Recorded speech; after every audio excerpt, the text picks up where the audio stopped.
Okay, so in case the picture didn't do it, hopefully I can get this video to upload to you. What we did with these is we just made heavy pins out of this DOM. It's a 1-inch ID DOM and heavy pins. And those, when they're bolted on here, they push on this face and essentially hold this closed. And that helped it with all the vibration and massive chips coming out. It was a little hard to explain on the phone, so I didn't bother with it. And then we used wedge locks, like I showed in the pictures, to hold this door closed. So, as you can see, there's a ledge. And when I open this up,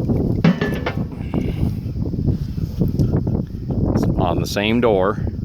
And so this piece here overlaps this. That way the chips can't get through, they come right off. And then inside, we got a whole lot more clearance in here going back for those chips to break off. I'll get the measurement and I'll send you that as well.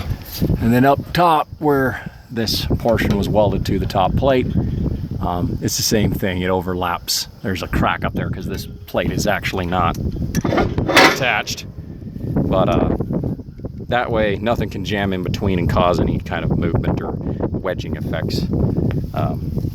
And then we also ended up reinforcing right here. I forgot about that because this area would flex with this framework even though we added all this extra spine. And then this just ended up getting rebuilt because it was worn out over time, so we just rolled another ring and welded it in all the way around. And this is a heavier, I forget the grade, not tool steel, but something close to that, where it's a high wear surface. Again, just to help it out and everything. And that's essentially the modifications we did. But as you can see, rather than the chips just hitting the door because it's so close, you now get this extra room for those chips to come around and break up and actually get destroyed and clear. And then we were going to cut the whole frame and move the doweler this part that way about 2 inches to give us more room clearance from the knives.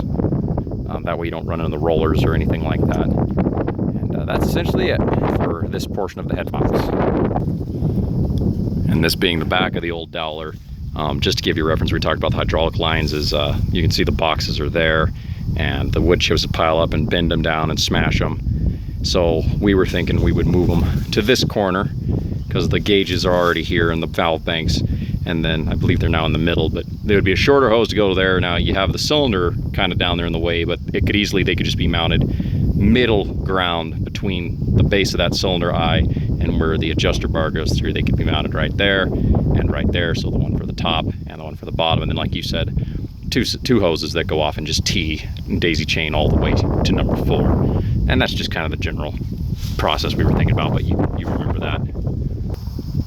I'm jumping video to video here, and maybe you can see it, I can't in my phone screen, but right up here you can see we put a larger plate where this cylinder eye's at, and that's because the top arm here was actually pushing that tube inside and crushing it, and then the same thing down here on the bottom. So what we did was added that plate, but if we can make this a heavier tube or even slide something down the tube to put in there so it can't be crushed, we can mitigate that.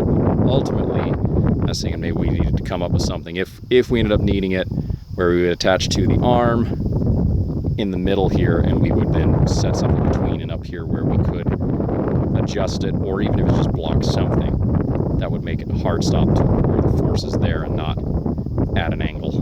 But we'll get to that road when we cross it. I think the bigger rams will probably help us out, and putting it upside down. I also forgot to mention on these components for the adjuster arms, these bolts break off quite often, just with that knobbier logs and everything. And the bolts get broke off in here and they're a pain to get out. So what I ended up doing was I got a heavy gauge square tube with a hole through it, that we now just put a bolt with a nut, and the tube is actually large enough, just enough that we can slide the bolt in, so when you turn this, it holds the nut. And that way if the bolt snaps, we can just easily reload a bolt.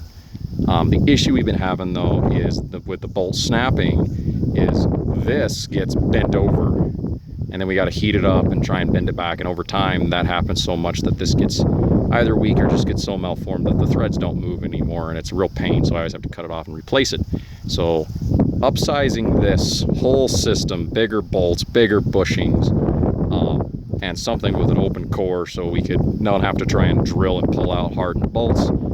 Just something to think about. This would also be helpful. This is plenty strong. It's these 5/8 bolts that tend to be the problem.